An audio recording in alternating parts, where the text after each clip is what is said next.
What's up guys, Bloodshed here, and we're going to start off this video campaign for Season 22, Patch 2.6.10 with the Frenzy Barbarian. Yes, one of my personal favorite builds, the slap, chop, beast, demon slaying, amazing thing that it should be. So as you can see in the gameplay, for speedruns, it's just fast and furious. You're charging, chopping, laying waste to demons. It's very visceral. And I like the way it plays and feels, how you kind of glide around with charge, and I'm using Ingeon with the speed build and everything like that. So it's just great, just kind of like in your face bar build. It's really aggressive, and that's how I like to play my barbarians, right? Really in your face. And the push build is similar, not as fast. Whenever you push, you have a lot of health on enemies.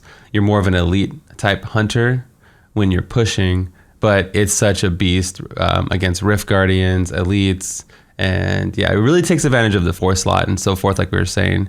So one of my personal favorites, and I hope you learn to enjoy it too. This is a perfect one to start off on, is the Frenzy Barb. So Blood, what's new? Why are we even talking about this? Well, first of all, this is the Haedrig for Season 22. So this is what you get with your season journey, your free set. So I thought it would be good to have a speed build set up for you guys, a GR speed build, and a push build, right? Like I was saying, we got the 4 slot of the cube, so you can use new things to take advantage of the 4 slot. Like for instance, you can keep up Wrath of the Berserker full time if you want with Messerschmitt. Messerschmitt, if you don't know, reduces the cooldown when you kill enemies. So as you're progressing through the Rift, whether it's a speed or a push build, you're getting your cooldowns back, and you can keep up Wrath of Berserker a lot more often, if not full time now, which is one of the big gripes that Frenzy players had, is that you don't have that perma immunity and you can't take advantage of Mortix Brace and all that stuff. So if you want this season and you just want to run Messerschmitt, then you're more than welcome to and get that perma Wrath. It feels really good with that in the build. If you don't mind, I'd appreciate a quick thumbs up on the video, as they do take a long time to make. We have a huge campaign ahead of us, and you can just skip around too. There's going to be chapters on the timeline, and in the description we're going to have timestamps, so you can jump around to whatever you're watching. So this is going to be the format for this season for me anyway. All right, Blood, that's all great, but give me the down and dirty. Like, what can this build accomplish? Okay, so today on stream, we completed a GR 110 with 800 Paragon. I have it here on the screen. This is probably going to be my default screen. 800 Paragon, less than 10k main stat, and less than 100 gem levels, right? They varied from like 80 to 90 from what I had on my character. I think they're still here. So 75 Simplicity, 95 Trapped, and then we had like a 35 Stricken or something. So really powerful build. I mean, to be able to just manhandle a GR 110, right, with literally nothing is really good. I can probably go up to 120 with the build with a really good map, right? So you're looking at a baseline. Even it's easy. It's kind of easy to play. You're gonna hunt elites, right? It's basically pretty easy to play as you're hunting elites, and you are killing density in the process. You have this like AOE with your cube weapon, the Bastion's Revered, right? So as you're hitting, it's doing like this 15-yard radius. So you're going through, you're killing elites, and you're killing density in the process, and then you go to the next elite. So if you don't like elite hunting builds, this might not be for you, but it's really fun. And like I kept saying, it's one of my favorites, right? Let's talk about it. In terms of a mastery level, like once you get like 2k Paragon, you know, maybe 110 to 120 augments and all that stuff. Once you start throwing, you know, you put some investment in your character, you put some time into it. I can see this easily being into the 135 solo and beyond range. It just really depends on how much effort you put in and how much you get out of it. Like I said, with the low parameters down here, you're looking at like a 110 to 120, relatively easy. So you could only imagine if you had more power, it would go even farther.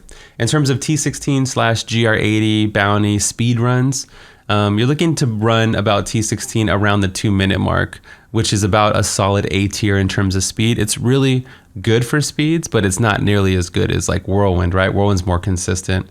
But you can use this early season for Haedrig, and now you know what to build into and what to push with to get you into Whirlwind if you choose to do so. And if you stay Frenzy, that's cool too.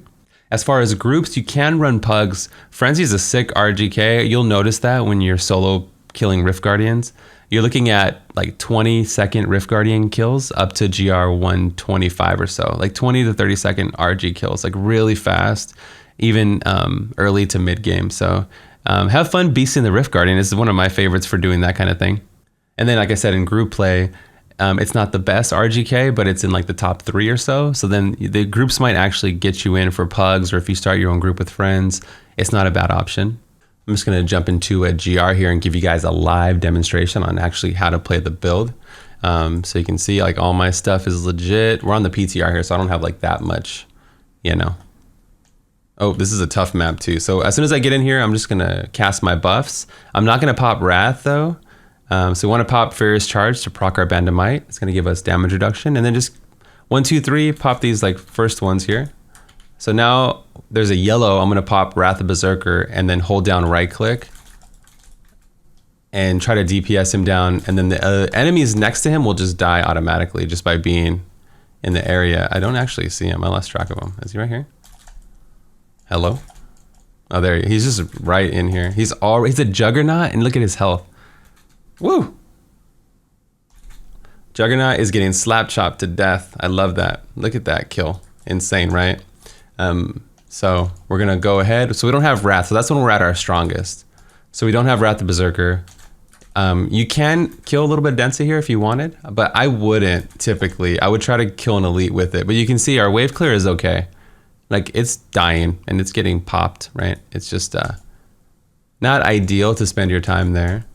A blue pack is more challenging because you know you can't hit all 3. You only got 2 hands, right? But it's definitely doable, right?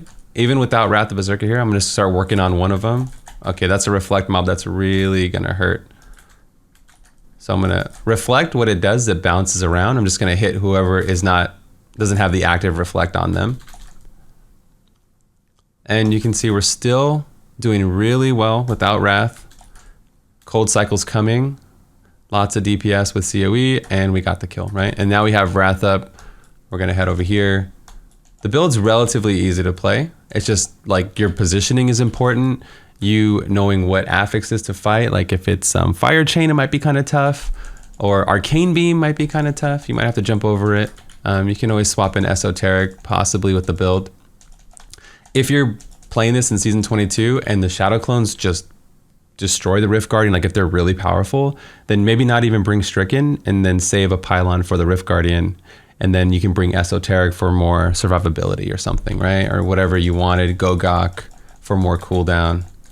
So it's really up to you from there. Maybe I'll do one more demo here. We'll just beast whatever elite the game gives us. Another yellow, perfect. As soon as I get my charge, oh, there we go. Well, he's right here. Another Juggernaut, 2 jugs, come on, man. But you can see even in a worst case scenario, I'm standing in this cold. So you can see like I'm in Desecrate, so I'm just moving out of it. Just try not to stand and stuff. Your life leech, life on hit on your weapon will probably keep you alive for sure. And we just beasted the hell out of this elite. And you could only imagine the Guardian, right? Same thing. Try your hardest not to stand and stuff, but you know, do your best at the same time. So really strong build. One of my personal favorites, man. I love this build. This is like the definition of a barb, right? You jump in and you just go to town. So as far as breakpoints go, I like over 40% cooldown. Maybe like 90-ish area damage. I definitely gonna have full breakdowns on all the builds, which is what we're getting into the next section. I have over 100 builds on my website, bloodshed.com. There'll be links in the description. But what I'm gonna start doing in my videos is showing you guys the armories if I can. So here's the push build, right? For the armory. So now you guys have it in case something happens, like, you know, the sight's down or something like that. You guys can actually see, even if it's fast, you can just pause the video. Just so you can see. In case the website's down, at least you have all the tools you need, right? This is better to show this because this is the 4th slot in the cube. If this wasn't Season 22, you would just drop COE and then move over the Ring of Royal Grandeur, basically. Here's the T16 build. You can see I'm favoring Messer and Ingeum for that extra smooth, buttery cooldown and everything like that. I love using the Boon of the Hoarder with Avarice and Gold Wrap. It's such a nice combo. Not worrying about picking up gold or globes when you're speed farming keys is great. Like you just go in, your infinite toughness because of the Gold Wrap. It works amazing. And the GR speed build just favors more survivability, going to a Mortix brace and still using Messerschmitt. And yeah, you would use this maybe up until like 90-ish. And then you'd go to the push build, and you could switch over to that. For final thoughts on the build, if you have already played Whirlwind and you never played Frenzy, this set came out like 2 seasons ago. I definitely would recommend it. Like I said, this is probably my favorite build in all of Diablo right now, just because it's so thematic for the class. You know, it's like having a wizard that actually throws out fireballs and spells. Like the Barb is jumping in and just going ape on everything, right? It's amazing. So I recommend you try it out. It's not the best build, but I'd probably put it like in the high A tier right now. I mean, you can see how high we did with nothing literally. So it's in the high A tier with the 4th slot. Gaining COE for season 22 is amazing. If it wasn't season 22, it would still be like solid A tier, like maybe like mid A tier instead of high A tier. We have an amazing community on Discord, links in the description. Twitch, you can ask me questions. I stream 5 days a week minimum, 50 hours on Twitch. I have the website with all the builds on it, all the links in the description. If you want to support further, I mean, follows on social media, Patreon. I have merchandise. I'm in the process of designing new merch. So I appreciate any support I get. The community always shows love to the brotherhood and sisterhood, and we appreciate you. That's going to be all from me today. I hope you like the new format. I'm out of here. Peace.